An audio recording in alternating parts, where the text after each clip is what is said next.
അസ്സലാമു അലൈക്കും, welcome back to daily dishes. ഇന്ന് ഞാൻ നല്ലൊരു സ്നാക്കാണ് തയ്യാറാക്കുന്നത്. അധികം ഓയിലൊന്നും ഇല്ലാതെ നല്ല എളുപ്പത്തിൽ തയ്യാറാക്കിയെടുക്കാൻ പറ്റിയ നല്ല ടേസ്റ്റി ആയിട്ടുള്ള നല്ല ഹെൽത്തി ആയിട്ടുള്ള ഒരു സ്നാക്ക്. അപ്പോൾ നമുക്കിത് എങ്ങനെയാണ് തയ്യാറാക്കിയെടുക്കുന്നത് നോക്കാം. അപ്പോൾ ആദ്യം നമുക്കിതിലേക്ക് വേണ്ട ഒരു മസാല തയ്യാറാക്കാം. അപ്പോൾ മസാല തയ്യാറാക്കാൻ വേണ്ടി ഞാനൊരു പാൻ ചൂടാവാനായിട്ട് വെച്ച ശേഷം അതിലേക്ക് കുറച്ച് ഓയിൽ ചേർത്ത് കൊടുത്തിട്ടുണ്ട്. ഏകദേശം 1 ടേബിൾ സ്പൂണോളം ഓയിലാണ് ചേർത്തിട്ടുള്ളത്. ഇനി ഓയിൽ നന്നായിട്ട് ചൂടായി വന്നതിലേക്ക് നമുക്ക് 1 ടേബിൾ സ്പൂൺ വെളുത്തുള്ളി ചതച്ച് ചേർത്ത് കൊടുക്കാം. ഇനി നമുക്ക് ഈ വെളുത്തുള്ളിയുടെ ഒരു പച്ചമണമൊക്കെ ഒന്ന് മാറി വരുന്നവരെ ഒന്ന് വഴറ്റിയെടുക്കാം. ഈ വെളുത്തുള്ളി നന്നായിട്ട് അങ്ങ് മൊരിഞ്ഞ് വരാനൊന്നും നിൽക്കണ്ട കേട്ടോ. ഒന്നങ്ങ് വാടിയിട്ട് അതിൻ്റെ ആ ഒരു പച്ചമണമൊക്കെ ഒന്ന് മാറി നല്ലൊരു മണമായി തുടങ്ങുന്നവരെ ഒന്ന് വഴറ്റിയെടുത്താൽ മതി. ഇപ്പോൾ വെളുത്തുള്ളിയൊക്കെ നന്നായിട്ട് വഴന്നു വന്നിട്ടുണ്ട്. ഇനി ഇതിലേക്ക് നമുക്ക് സവാള ചേർത്ത് കൊടുക്കാം. ഒരു ചെറിയ സവാള നല്ല ചെറുതായിട്ട് കട്ട് ചെയ്ത് ചേർത്തിട്ടുണ്ട്. ഇനി നമുക്ക് ഈ സവാളയും ചെറുതായിട്ടൊന്ന് കളറ് മാറി വരുന്നവരെ ഒന്ന് വഴറ്റിയെടുക്കാം.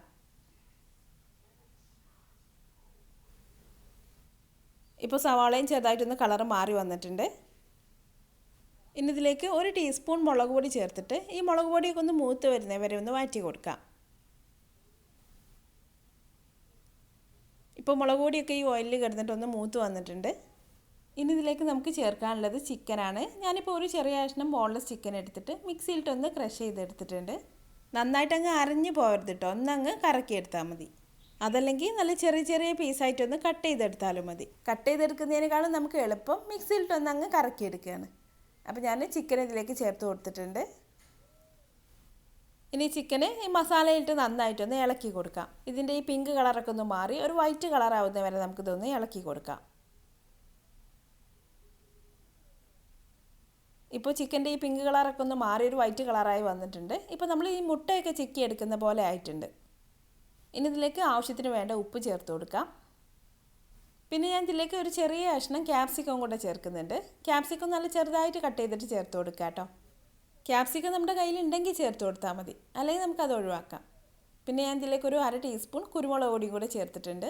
അപ്പോൾ നമ്മൾ ആദ്യം മുളക് പൊടി ചേർത്തിട്ടുള്ളതാണ്. അപ്പോൾ എരിവ് നോക്കിയിട്ട് അതിനനുസരിച്ചിട്ട് കുരുമുളക് പൊടി ചേർത്ത് കൊടുത്താൽ മതി.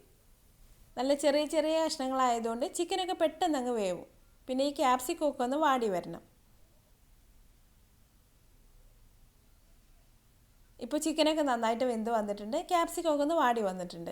ഇനി കുറച്ച് മല്ലിയിലയും കൂടെ ചേർത്തിട്ട് നന്നായിട്ടൊന്ന് ഇളക്കി കൊടുത്ത ശേഷം നമുക്ക് തീ ഓഫ് ചെയ്യാം.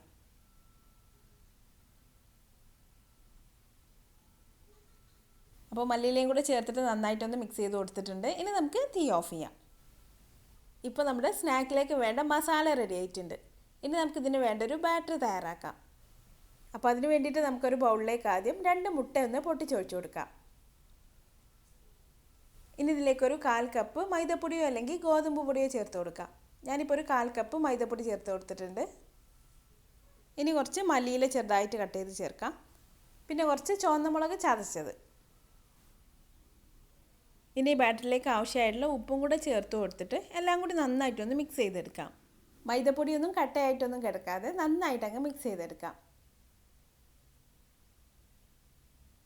ഇപ്പോൾ ഞാൻ ഇതെല്ലാം കൂടെ നന്നായിട്ട് മിക്സ് ചെയ്തെടുത്തിട്ടുണ്ട്. ഇപ്പോൾ നമ്മുടെ സ്നാക്ക് തയ്യാറാക്കാൻ വേണ്ട ബാറ്ററി റെഡി ആയിട്ടുണ്ട്. ഇനി നമുക്ക് സ്നാക്ക് തയ്യാറാക്കാൻ തുടങ്ങാം. അപ്പോൾ ഞാൻ ഈ സ്നാക്ക് തയ്യാറാക്കാൻ വേണ്ടി ഒരു പാന് ചൂടാവാനായിട്ട് വെച്ചിട്ടുണ്ട്. പാന് നന്നായിട്ടൊന്ന് ചൂടായി വന്നതിൽ കുറച്ച് ഓയിലൊന്ന് തടവി കൊടുക്കാം. ഇനി തീ നന്നായിട്ട് കുറച്ച് വെക്കണം, ഏറ്റവും കുറച്ച് വെക്കുക കേട്ടോ. എന്നിട്ട് ഇതുപോലെ ബാറ്റർ കുറച്ച് ഇതിൻ്റെ നടുക്കായിട്ട് ഒഴിച്ചു കൊടുക്കാം. നമുക്കിത് എത്ര വലുപ്പത്തിലാണോ വേണ്ടത് അതിനനുസരിച്ചിട്ട് ബാറ്റർ ഒഴിച്ചിട്ട് ഇതുപോലെ ഒന്ന് പരത്തി കൊടുക്കാം. ഞാനിപ്പോൾ ഇത് അത്ര വലുപ്പത്തിലല്ല തയ്യാറാക്കുന്നത്. അപ്പോൾ ഒരു ചെറിയ കയ്യിൽ ബാറ്റർ ഇതിലേക്ക് ഒഴിച്ചിട്ടുണ്ട്. ഇനി ഇതിൻ്റെ നടുക്കല്ല കുറച്ചൊരു സൈഡിലേക്കായിട്ട് കുറച്ച് മസാല വെച്ച് കൊടുക്കാം. മസാല കുറച്ച് മതി, കൂടി പോകണ്ട.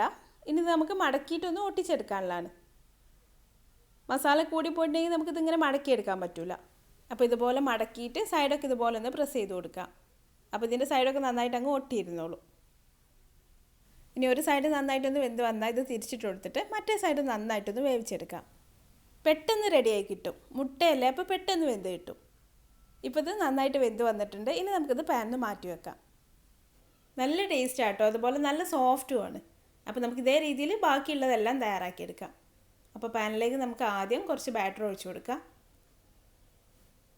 ഇനി കുറച്ച് മസാല ഇട്ട് കൊടുത്തിട്ട് ഇതൊന്ന് മടക്കി കൊടുക്കാം. അപ്പോൾ ഇത്രയും പണിയുള്ളത് ഉണ്ടാക്കിയെടുക്കാൻ. അപ്പോൾ ഇതുപോലെ വലിയ പാൻ ആണെങ്കിൽ നമുക്ക് ഒന്ന് മടക്കിയിട്ട് ഒരു സൈഡിലേക്ക് നീക്കിയിട്ട് ബാക്കിയുള്ള സ്ഥലത്തും ഇതുപോലെ ഒരു 2-3 ഒക്കെ തയ്യാറാക്കിയെടുക്കാം. അപ്പോൾ അങ്ങനെ ചെയ്യുമ്പോൾ നമുക്ക് പെട്ടെന്ന് തന്നെ തയ്യാറാക്കിയെടുക്കാൻ പറ്റും.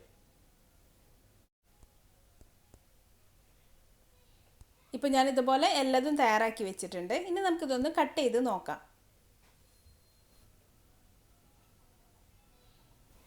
നല്ല ടേസ്റ്റ് ആട്ടോ. അത് വേണമെങ്കിൽ നമുക്ക് കുറച്ച് ടൊമാറ്റോ സോസൊക്കെ കൂട്ടി കഴിക്കാം. കുട്ടികൾക്കൊക്കെ ഒരുപാട് ഇഷ്ടമാവും. അപ്പോൾ അധികം ഓയിലൊന്നും ഇല്ലാതെ നല്ല എളുപ്പത്തിൽ തയ്യാറാക്കിയെടുക്കാൻ പറ്റിയ ഈ ഒരു സ്നാക്ക് നിങ്ങളൊന്ന് തയ്യാറാക്കി നോക്കിയിട്ട് അഭിപ്രായം എന്നെ കമൻറ്റിലൂടെ അറിയിക്കാൻ മറക്കരുത്. വീഡിയോ നിങ്ങൾക്ക് ഇഷ്ടമായാൽ ലൈക്ക് ചെയ്യാനും ഷെയർ ചെയ്യാനും കമൻറ്റ് ചെയ്യാനൊന്നും മറക്കരുത്. പിന്നെ അതുപോലെ നല്ല ഈസി ആയിട്ടുള്ള നല്ല ടേസ്റ്റി ആയിട്ടുള്ള റെസിപ്പികൾക്കായി ഈ ചാനൽ ഒന്ന് സബ്സ്ക്രൈബ് ചെയ്തേക്കണേ. അപ്പോൾ അടുത്ത നല്ലൊരു റെസിപ്പി ആയിട്ട് വീണ്ടും കാണാം. Thanks for watching this video.